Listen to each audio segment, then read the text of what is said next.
오늘 아침 뉴스 연구소. 오늘 아침 뉴스의 맥을 짚어드리는 시간 뉴스 연구소. 오늘도 두 분의 연구위원 나오셨어요. CBS 김광일 기자, 뉴스톱 김준일 대표, 어서 오십시오. 안녕하세요. 예, 첫 뉴스 김광일 기자. 버럭하고 등장한 대장동 키맨. 예, 정영학 회계사가 제출한 녹취록이 하나 있다면 유동규 씨, 성남도시개발공사 유동규 전 본부장의 출연 역시 어제 큰 화제였습니다. 처음으로 이제 언론에 이렇게 목소리랑 얼굴이 드러난 건데요. 네. 어제 이제 유 씨 집 앞에 이제 취재진이 뻗치기라고 이제 보통 기자들이 말하는데 기자들이 대기를 하고 있었거든요. 예. 문 밖에서 똑똑똑 두드리고 유 씨한테 이런저런 질문을 던지니까 갑자기 이제 버럭하고 문을 박차고 나오더니 이제 한 20여 분 정도 자신의 입장을 좀 설명했다고 합니다. 유 씨의 말이 좀 준비가 됐으면 직접 한번 들어보셔도 좋을 것 같습니다. 자, 현장에서 뻗치기 하던 기자들 앞에 나와서 좀 버럭한, 약간 좀 흥분한 목소리로 이렇게 말했습니다. 구조 자체를 다시 한번 들여다보시면 그 당시에는 최선의 설계였습니다. 묵사라고 부서를 바꿨다. 부서를 바꿀 때는요, 그때 바뀌기 시점에는 사업 계획이 앞으로 어떻게 될지 나온 게 없어요. 그분들이 누군지는 모르겠어요. 근데 그 관계자가 어떤 관계자일까? 정영학 회사를 제가 어떻게 알겠어요? 사적으로 통화한 적 단 한 번도 없고요. 그거는 알아서 하라고 그러세요. 녹취록을 제공하든 뭐든 그거는 알아서 하고. 기자로 알고 있었습니다. 기자로 왔다 갔다 많이 하시고, 그래서 중앙지 기자가 왜 이렇게 자주 나오시나, 이러다 보면 친분이 생길 수도 있는 거예요. 그 이상 그 이하가 아니에요. 어떤 호응이 되기 때문에 가능성이 있겠다 생각해서 서로 이 부분 일을 한 거고.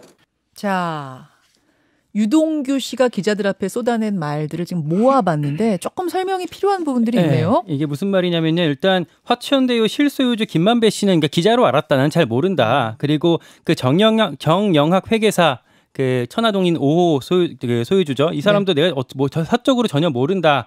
그리고 이재명 지사의 측근도 자신은 아니다. 이렇게 선을 각각 그었고요. 민간이 개발 이익을 너무 많이 가져갈 수 있다는 의견이 이제 그 당시에도 실무진선에서 보고가 됐었는데 유 씨가 이걸 묵살했다는 게 보도가 되고 있거든요. 예. 근데 당시에는 자기가 그럴 만한 상황이 아니었다라고 어제 해명을 한 겁니다. 어제 해명 보니까 그게 이제 꾸려지기 전이었다. 뭐 이렇게 시기가 맞지 않는다 그런 얘기를 하더라고요. 그렇게 그러면서 본인은, 도대체 그 제보자들이란 게 누군지 실명 밝혀라라는 얘기를 여러 번 하더라고요. 그랬습니다. 예. 어쨌든 유 씨는 이 대장동 개발 사업에서 이제 그러니까 성남 그 도시개발공사 측을 진두지휘했던 인물이거든요. 네.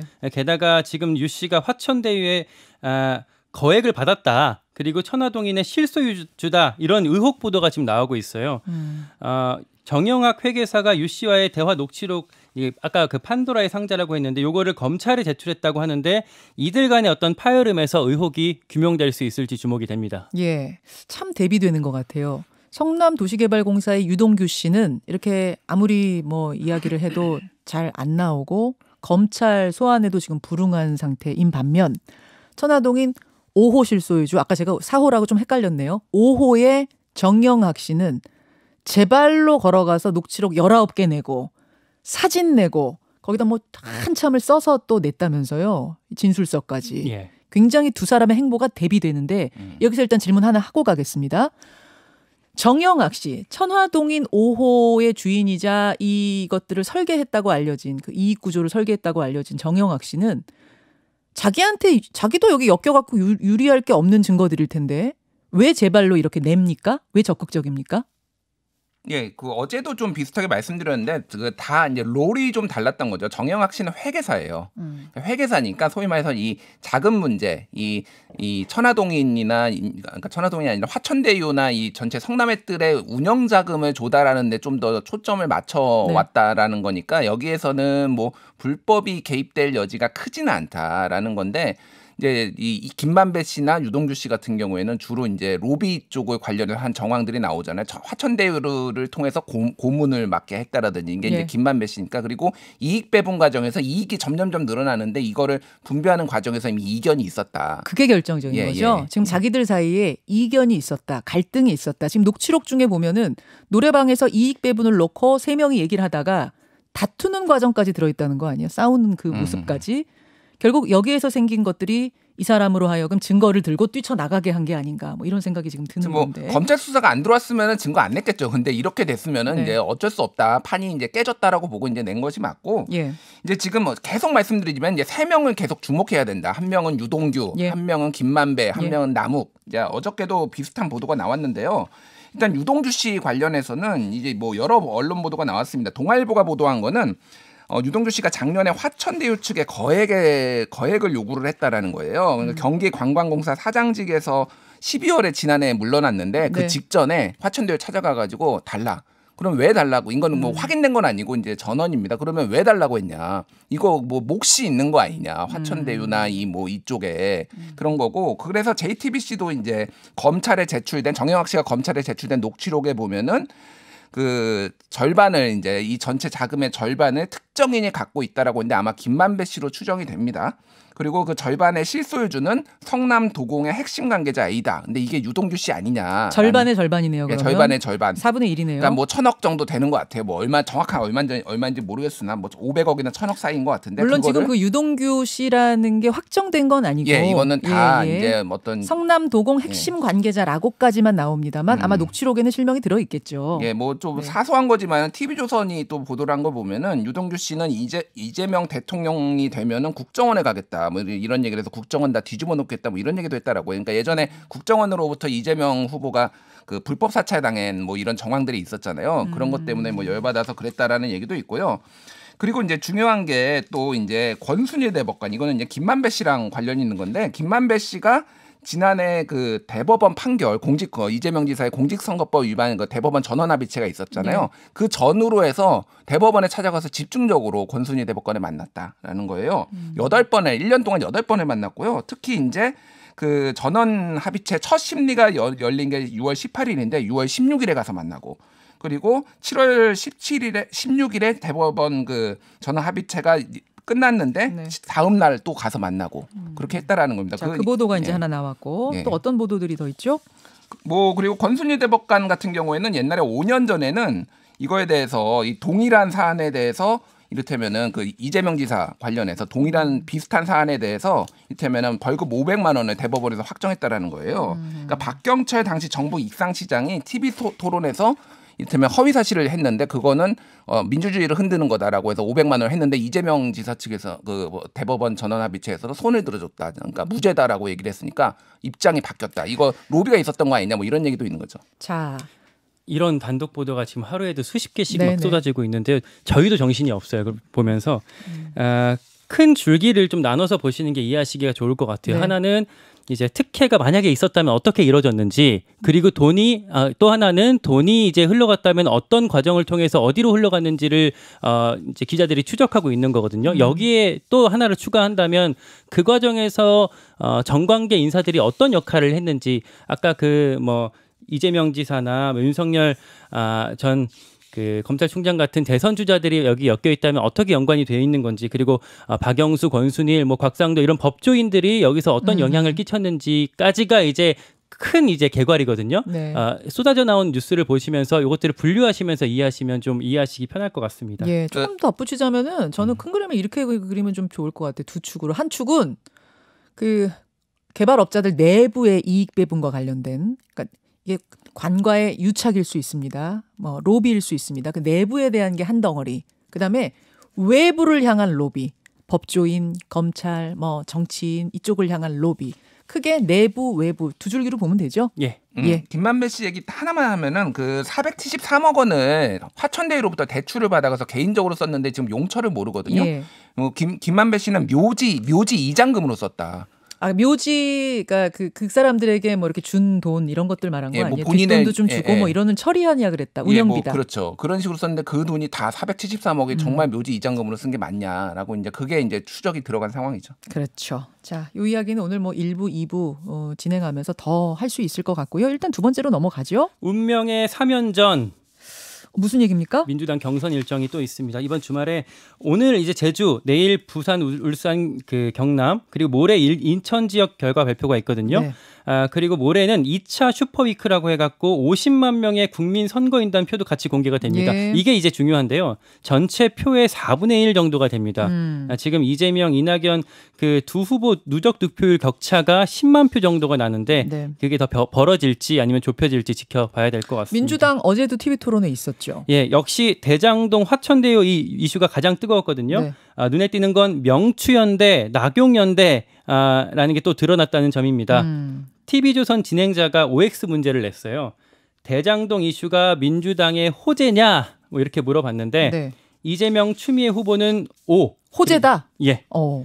이낙연, 박용진 후보는 X를 들었습니다. 어. 그러니까 호재라고 이제 이재명 후보가 답했는데 이게 뭐냐면 공공개발을 막고 민간의 이익을 취하게 하려 했던 건 국민의힘이다. 그 당시 시의원들이 이제 야당 소속이었잖아요. 네. 국민들이 민주당은 괜찮구나 하고 이번에 생각하게 됐을 거다라고 말을 했습니다. 어제 그 토론회 하이라이트가 좀 준비가 돼 있어요. 같이 직접 한번 들어보죠. 공공개발을 해보겠다고 5년을 싸운 게 저 이재명이고. 우리 이재명 후보께서 성남시장 하실 때 생긴 일이다. 이것 또한 짐이 되겠죠. 최소한 그러면 민주당의 후보 입장에서 그 국힘에 대해서 공격을 또 하고 문제 삼아야 되는 거 아닙니까? 이재명 후보에 대해서 별로 말한 것이 없습니다. 그냥 몇 가지 여쭤본 적이 있죠. 어떻게 9월 17일에 처음 알았습니까? 이낙연 후보님 그 전남지사 하실 때 경도 같은 민간에 넘겨주셨죠. 그것은 상황이 다르죠. 네, 상황이 다르고요. 네, 그렇게 투자자가 많이 있었던 것도 아니고요. 설계는 내가 했고 네. 실무적인 일은 유동규 씨가 했죠. 그 민간 사업자들 내부에서 어떻게 이익 배분을 하고 어떻게 투자를 할지는 우리도 알 수도 없고 그 내부 설계는 그 사람들이 했겠지요. 후보자의 측근이라고 하는 유동규 성남도시개발공사 기획본부장이 관여한 사실이 내부 문건을 통해서 확인됐다 하는 보도를 봤습니다. 혹시 보도 보셨습니까? 저도 그 기사는 봤습니다만. 네. 그런데 제가 질문으로 측근이라고 하는 건 좀 지나치신 것 같고요. 네. 산하기관의 네. 그 직원 중에 한 사람. 측근들이 가는 자리 아니에요? 경부 산하기관의 무슨 중간 그래요? 간부가 다 측근이면 측근 미어 터지겠죠. 유동규 씨가 이렇게 연관되어 있으면 네. 관련해서 그 인사관리에 대한 정치적 책임은 지겠다. 그건 맞으신 거죠? 뭐 당연하죠. 예. 저희가 어쨌든 관리하는 산하기관의 직원이고 그런데 거기서 문제가 생겼으면 일선 직원이 그랬더라도 제 책임이죠.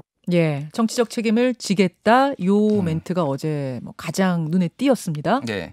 저는 측근이 도대체 무엇인가 좀 흥미롭게 들었는데 측근 아니라고 그랬잖아요. 유동규 씨가 네. 이재명 지사가. 근데 그 윤석열 후보도 검찰의 고발 사주 관련해서 손중성 대검 그 검사와 관련해서 측근 아니다라고 얘기했거든요. 다 이제 범죄 연루 의혹이 있는데 다 측근이 아니라고 했는데 만약에 밝혀지면은 어떻게 다들 대응을 하실지 그게 제일 궁금합니다. 예. 그리고 내일 모레 이제 2차 슈퍼위크 선거인단이 이제 50만 명쯤 되는데 이게 모집이 된 시점이 지난 7월쯤이거든요. 네. 이때가 이제 이낙연 총리가 가장 좀 이제 상승세가 두드러졌던 때였어요. 그때 모집된 선거인단이기 때문에 이번에는 조금 더 유리할 수 있지 않겠냐라는 게 이낙연 캠프 쪽의 기대입니다. 그 시기로 1차, 2차를 나눈 거예요. 언제 예. 지원했느냐 그 예, 시기로. 그 기대가 실제 반영될지는 좀 지켜봐야겠죠. 자, 세 번째는 짧게 가죠, 김광일 기자. 목숨을 걸었다. 이게 국민의힘 관계자가 이렇게 말하더라고요. 이번 국정감사에 이제 목숨을 걸었다라는 겁니다. 오늘부터 국감이 시작되는데요. 여야가 이제 대선을 5개월 앞둔 시점이라서 이제 정치 이슈, 그러니까 대장동 의혹, 고발사주 의혹을 둘러싼 치열한 공방이 여기서 이제 펼쳐질 것으로 보입니다. 그리고 한 가지 덧붙여서 국민의힘은 어젯밤에 이제 긴급 최고위원회의를 열었는데 네. 곽상도 의원, 이제 아들이 화천대유에서 50억 원을 받은 그 곽 의원을 어떻게 징계할지 논의할지를 논의하는 자리를 어제 열었습니다. 네네. 근데 이제 일부 최고위원이 소집 단계부터 강하게 반발을 해서 무산이 됐고 이후에 이준석 대표랑 조수진 최고위원 간의 후폭풍이 좀 이어지고 있습니다. 이게 지금 어젯밤 일이어서 오늘 아침에 이제 눈 뜨고 출근하시는 분들은 이게 뭔 소린가 하실 거예요. 그러니까 곽상도 의원을 어떻게 할 거냐, 제명할 거냐 말 거냐를 논의하기 위해 소집된 자리인데 왜 이준석 대표랑 조수진 최고위원이 붙었습니까? 그러니까 그 논의를 시작할 때 조수진 최고위원이 이제 기자들한테 문자를 돌렸어요. 뭐라고요? 나는 이 자리에 참여할 수 없다. 곽상도 의원이 잘못한 게 그 정도 수준은 아닌 것 같은데 지금 제명당할 수준은 아닐 것 같은데 예, 이렇게 탈당해서 무소속으로 지금 남아 있는 정도면 되지 어떻게 의원직까지 박탈할 수가 있냐? 라는 얘기를 기자들한테 문자로 돌렸거든요. 기자들한테. 예, 그리고 나서 이준석 대표가 어떻게 최고위원이 이런 그 밖에서 좀 이런 발언을 할 수가 있냐. 그리고 이준석 대표 말은 어제 논의 자체가 곽상도 의원 징계를 논의하는 차원의 얘기가 아니고 다른 걸 논의하는 자리였다라고 이제 좀 반박을 하면서 네. 오늘 아침까지도 양측에 좀 긴장이 좀 이어지고 있습니다. 아, 그런 내용인 거군요. 예. 뭐 이준석 대표 그 SNS인가요? 오늘 아침인가요? 보니까 조수진 최고위원 그 얘기를 국민들 앞에 직접 해라. 나는 그런 얘기 못하겠으니 곽상도 의원이 제명당할 만큼 문제가 있느냐는 말을 나는 못하겠으니 직접 하십시오. 막 이렇게까지 썼더라고요. 예. 예. 조수진 최고위원 같은 경우는 이제 그 이준석 대표의 나이까지 좀 운운을 했어요. 30대 당대표에게 바라는 게 뭐 이런 것들은 아니지 않냐라고 했는데 이런 야당의 내부 어떤 내홍의 모습을 보면서 또 국민들이 어떻게 눈살을 찌푸릴까 좀 생각이 되기도 합니다. 여기까지 수고하셨습니다. 고맙습니다. 김현정의 뉴스쇼는 청취자 여러분의 참여로 이루어집니다. 트위터, 페이스북, 레인보우 게시판 그리고 단문 50원, 장문 100원의 유료 문자 샵 1212, 우물정 1212 통해 참여하실 수 있습니다. 김현정의 뉴스쇼 여러분과 함께 만듭니다.